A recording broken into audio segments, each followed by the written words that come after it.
कक्षा 9th भौतिक विज्ञान। लेसन का नाम है गति भौतिकी के मूल सिद्धांत। हम कैसे जानते हैं कि कोई वस्तु चल रही है या रुकी हुई है? गति को समझने के लिए हमें एक स्थिर मूल बिंदु की आवश्यकता होती है। ठीक है, समय के साथ मूल बिंदु की तुलना में स्थिति बदलना ही गति कहलाता है। जैसे मान लीजिए कि ये मूल बिंदु है, ये व्यक्ति खड़ा है और ये बस की स्थिति में परिवर्तन हो रहा है, तो कहा जाएगा कि ये बस किस अवस्था में है? गति की अवस्था में है। और इस बस के अंदर जो व्यक्ति है वो बस को देख रहा है कि वह क्या है? स्थिर अवस्था में है। लेकिन बस के बाहर खड़ा व्यक्ति बस को किस अवस्था में देख रहा है? गति की अवस्था में देख रहा है। तो एक ही समय पे कोई वस्तु गति की अवस्था में भी हो सकती है और स्थिर अवस्था में भी। ये डिपेंड करता है कि मूल बिंदु यानी कि रेफरेंस पॉइंट क्या है। अदिश और सदिश राशियां। अदिश राशियां किसे कहते हैं? तो वे राशियां जिनमें केवल परिमाण होता है, दिशा नहीं होती है, अदिश राशियां कहलाती है। जैसे दूरी और चाल। सदिश राशियां किसे कहते हैं? तो वे राशियां जिसमें परिमाण भी हो और दिशा भी हो। जैसे 60 किलोमीटर प्रति घंटा उत्तर की ओर, तो 60 किलोमीटर प्रति घंटा आपका परिमाण हो गया और उत्तर की ओर दिशा हो गया। जैसे ये बल है, बल लगा रहे हैं तो 5 न्यूटन का जो बल लगा है इसकी डायरेक्शन भी बताई जा रही है किस डायरेक्शन में लगा है, इसमें दिशा भी आवश्यक है।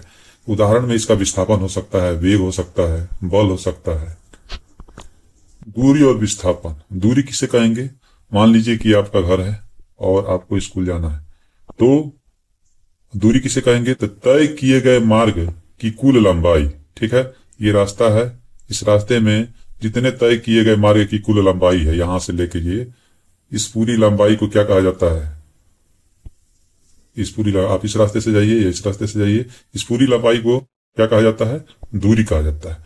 रास्ते में जितनी भी लंबाई ये तय की गई सबको मिलाकर क्या कहा जाएगा? दूरी कहा जाएगा। ठीक है, विस्थापन क्या होता है? तो विस्थापन है प्रारंभिक बिंदु यानी कि घर और स्कूल दोनों के बीच की जो न्यूनतम दूरी होगी। एक धागे से बांध दिया जाए, एक रस्सी से बांध दिया जाए, तो जो न्यूनतम दूरी होगी उसे ही क्या कहते हैं? विस्थापन का। विस्थापन एक सदिश राशि है, जबकि दूरी क्या है? अदिश राशि है। क्या विस्थापन शून्य हो सकता है? बिल्कुल, विस्थापन शून्य हो सकता है। याद रखें, हाँ, यदि कोई वस्तु अपनी प्रारंभिक स्थिति में वापस आ जाती है तो उसका विस्थापन शून्य होता है, जबकि दूरी कभी शून्य नहीं होती। जैसे मान लीजिए यहां से कोई रेस लगा रहा है, ठीक है, और यह लगाते लगाते एक चक्कर पूरा करके वापस उसी स्थिति में आ जाता है, उसी जगह पर आ जाता है, तो विस्थापन क्या हो जाएगा? शून्य, क्योंकि विस्थापन होता है प्रारंभिक बिंदु और अंतिम बिंदुओं के बीच की दूरी। तो इस कंडीशन पर विस्थापन शून्य हो जाएगा। लेकिन अगर इसकी पूरी दूरी यहां से यहां तक नापी जाए तो ये 400 मीटर के आसपास आएगी। इसलिए दूरी जो है कि कुछ न कुछ होगा, लेकिन विस्थापन क्या हो सकता है? शून्य हो सकता है। एक समान और असमान गति क्या होती है? एक समान गति क्या होती है? जब कोई व्यक्ति समान समय में समान दूरी तय करता है। जैसे यहाँ पे देख सकते हैं कि यहां से यहां तक ये 0-0 है, 2 सेकंड में 10 मीटर, फिर 4 सेकंड में कितना हो गया? 4 सेकंड में जो है कि 20 मीटर, और 6 सेकंड में 30 मीटर, यानी कि हर 2 सेकंड में कितना मीटर? 10 मीटर है। तो समय जो है, समान समय में समान दूरी तय कर रहा है। हर 2 सेकंड में 10 मीटर बढ़ रहा है। ठीक है, तो ये गति कहलाती है एक समान गति। असमान गति कैसे कहते हैं? समान समय में असमान दूरी। जैसे यहाँ पे 2 सेकंड में 5 मीटर, फिर 4 सेकंड में 20 मीटर, ठीक है, ये 6 सेकंड में 22 मीटर। इसमें जो दूरी है, समय तो 2 सेकंड है, लेकिन जो दूरी में डिफरेंस है आपका 5 मीटर है, फिर 20 मीटर, ये 22 मीटर, ये जो है कि अलग अलग है। इसलिए इसको क्या कहते हैं? असमान गति कहते हैं। चाल और वेग। चाल किसे कहते हैं? चाल बड़ा फार्मूला होता है दूरी बटा समय। ठीक है, दूरी बटा समय, दूरी और समय का अनुपात क्या कहलाता है? चाल कहलाता है। या एकांक समय में चली गई दूरी को क्या बोलते हैं? चाल कहते हैं। लेकिन वेग क्या होता है? वेग बराबर होता है विस्थापन बटे समय। एकांक समय में जो विस्थापन होगा, तय किया हुआ विस्थापन क्या कहलाता है? समय कहलाता है। चाल केवल रफ्तार बताती है, वेग यह भी बताता है कि रफ्तार किस दिशा में है। इस आधार पर कह सकते हैं वेग कैसी राशि है? सदिश राशि है। और चाल कैसी राशि है? अदिश राशि है। ठीक है, याद रखेंगे, चाल अदिश राशि है और वेग कैसी राशि है? सदिश राशि है। ठीक है, औसत चाल और औसत वेग। औसत चाल क्या होता है? कुल दूरी और कुल समय का जो अनुपात होता है वो क्या कहलाता है? औसत चाल होता है। और औसत वेग प्रारंभिक वेग और अंतिम वेग का आधा, यानी कि u plus v by two, ये होता है औसत वेग का फार्मूला। ठीक है, जैसे यहां से यहां तक मान लीजिए कुल रास्ता है, कुल रास्ते की जितनी लंबाई होगी, ठीक है, और उसमें जितना समय लगा है उससे भाग कर देंगे तो आपका औसत चला जाएगा। लेकिन औसत वेग निकालना है तो प्रारंभ में कितना वेग है, अंत में कितना वेग है, और दोनों का डिवाइड कर देंगे, कितने से, 2 से डिवाइड कर देंगे, दिया जाएगा आपका औसत। त्वरण किसे कहते हैं?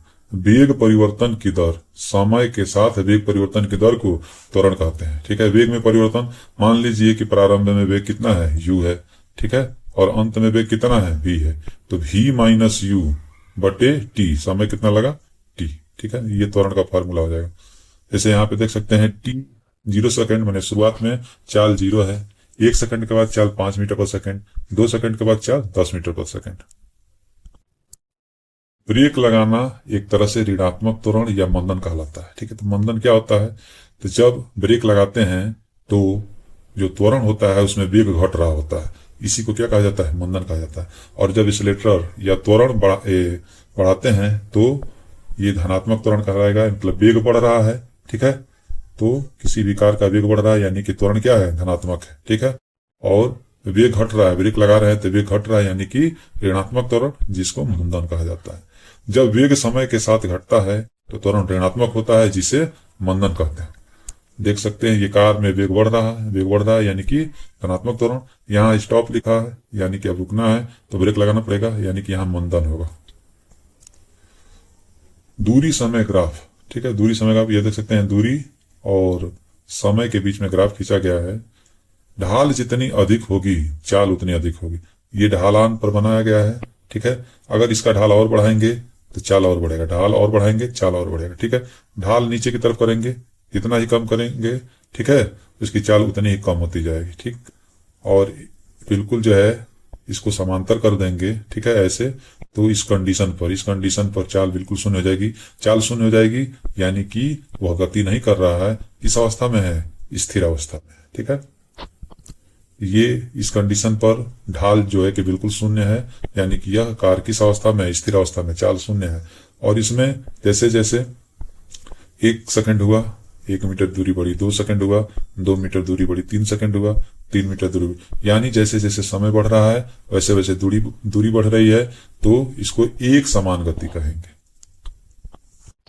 वेग समय ग्राफ से हमें क्या पता होता है, ये वेग है वाई एक्सिस और ये एक्स एक्सिस समय है। ठीक है, अगर इसका ढाल देखा जाए तो ढाल से निकलता है आपका त्वरण, क्योंकि त्वरण बराबर क्या होता है, वेग परिवर्तन।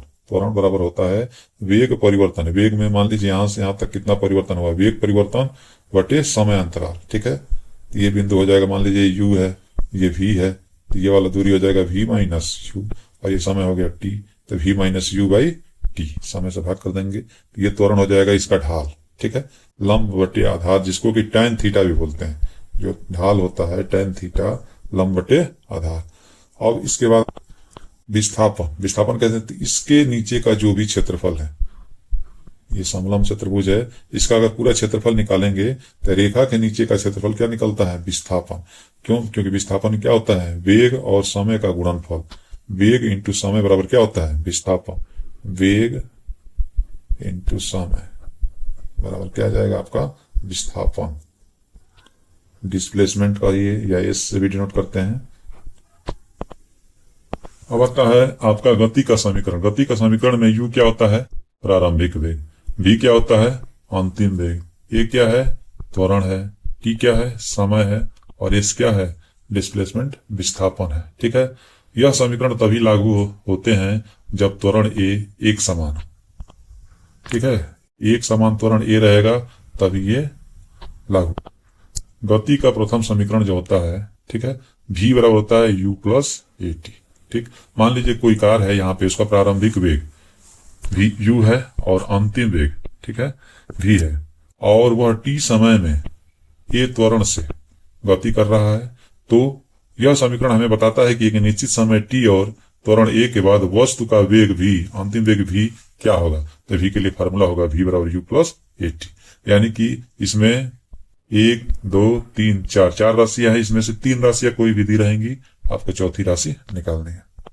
गति का द्वितीय समीकरण, दूसरा समय स्थिति और समय में संबंध बताता है। जैसे मान लीजिए कोई बस कार है, ठीक है, यह कार जो है प्रारंभ में यहाँ पे यू वेग से चल रही है, ठीक, और टी समय में यहां से यहां तक का समय मान लीजिए टी है, ए त्वरण से गति कर रहा है, एस विस्थापन, एस दूरी तय कर रहा है, ठीक है।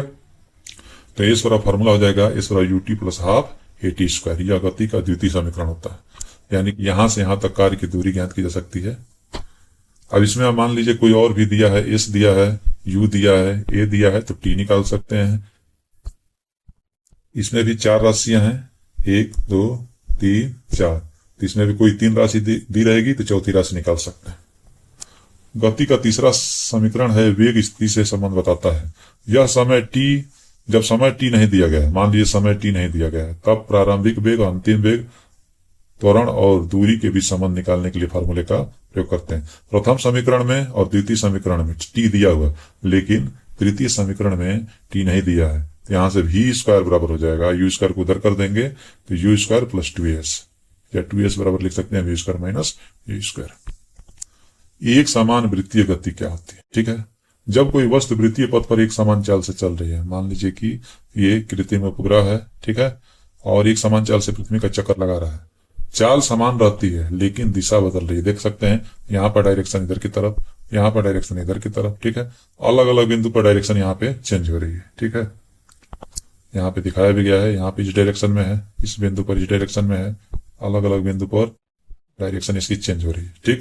दिशा बदलने के कारण वेग लगातार बदलता है, ठीक है, क्योंकि वेग में दिशा होता है, इसलिए वेग लगातार इसलिए यह एक त्वरित गति है, ठीक है। वेग में जब परिवर्तन होगा तो उसके अंदर त्वरण होगा, ठीक है। तो वृत्तीय गति कैसी गति है, एक त्वरित, ठीक है, इसके अंदर त्वरण है। वृत्तीय पथ पर चाल की गणना, वृत्त की परिधि का फार्मूला क्या होता है। मान लीजिए कोई वृत्त पर कोई व्यक्ति दौड़ रहा है तो कितनी दूरी चला है, तो 2πr इसका फार्मूला होता है। v बराबर होता है पूरी दूरी 2πr बटे समय, ठीक है। चंद्रमा की पृथ्वी के चारों ओर गति, पृथ्वी के चारों ओर गति जो होती है, चंद्रमा पृथ्वी के चारों ओर गति करता है, या वृत्तीय ट्रैक पर दौड़ता धावक, यह किस प्रकार की गति है, वृत्तीय गति है, ठीक। तो वहां पे अगर चाल निकालनी है तो पूरे वृत्त की परिधि में 2πr में समय से क्या कर देंगे, भाग कर देंगे,